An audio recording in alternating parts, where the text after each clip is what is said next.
পহেলা বৈশাখের আগের সন্ধ্যা উঠোনে দাদি আলপনা আঁকছেন, দাদু চালডাল মেপে বসেছেন।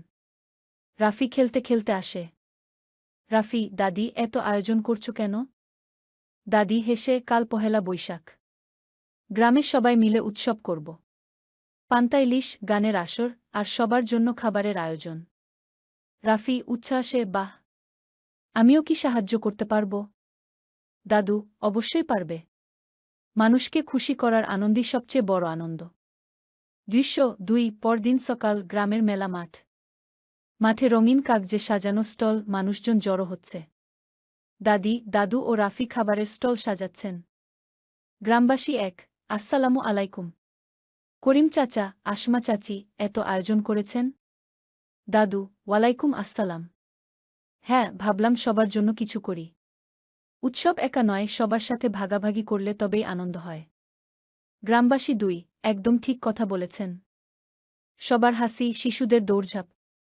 রাফি প্লেটে পান্তা পরিবেশন করছে। রাফি খুশি হয়ে, দাদু, দাদি, সবাই এত খুশি হচ্ছে দেখে আমারও খুব ভালো লাগছে। একদল গ্রামের ছেলেমেয়ে গান গাইছে, বৈশাখী গান। ঢোল বাজছে, মানুষ তালি দিচ্ছে। দাদি আনন্দে, আহা! আমাদের সময়েও এভাবে পহেলা বৈশাখে গান হতো। আজ আবার সেই দিন ফিরে এলো। দাদু গম্ভীর গলায়, শুধু গান নয়, এ উৎসব মানুষকে এক করে। ছোট বড়, ধনী গরিব, সবার হৃদয় মিশে যায় এখানে। রাফি মন দিয়ে শুনছে। সবাই খাওয়া দাওয়া করছে। রাফি দাদুর কাছে আসে। রাফি, দাদু, আগে ভাবতাম উৎসব মানেই নতুন জামা, মিষ্টি খাওয়া। কিন্তু আজ বুঝলাম, সবার মুখে হাসি ফোটানোই আসল আনন্দ। দাদু মাথায় হাত রেখে, ঠিকই বলেছ রে বাপ। উৎসবের প্রকৃত মানে হল একে অপরকে ভালোবাসা দেওয়া, খুশি ভাগ করে নেওয়া। দাদি হেসে যোগ করেন, আর এভাবেই গ্রামের বন্ধন শক্ত হয়। সন্ধ্যা। মাঠে প্রদীপ জ্বলছে, সবাই গান গেয়ে বিদায় নিচ্ছে। দাদি, দাদু, রাফি একসাথে দাঁড়িয়ে আছেন। রাফি, দাদি, দাদু, আমি প্রতিশ্রুতি দিচ্ছি, বড় হয়ে আমিও প্রতি বছর সবার জন্য এমন আয়োজন করব। দাদু আবেগে, এটাই আমাদের সবচেয়ে বড় উপহার।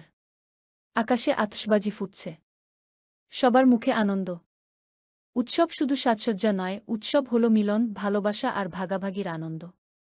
দাদি, দাদুর শেখানো এই শিক্ষাই আগামী প্রজন্মের পথ আলোকিত করে কি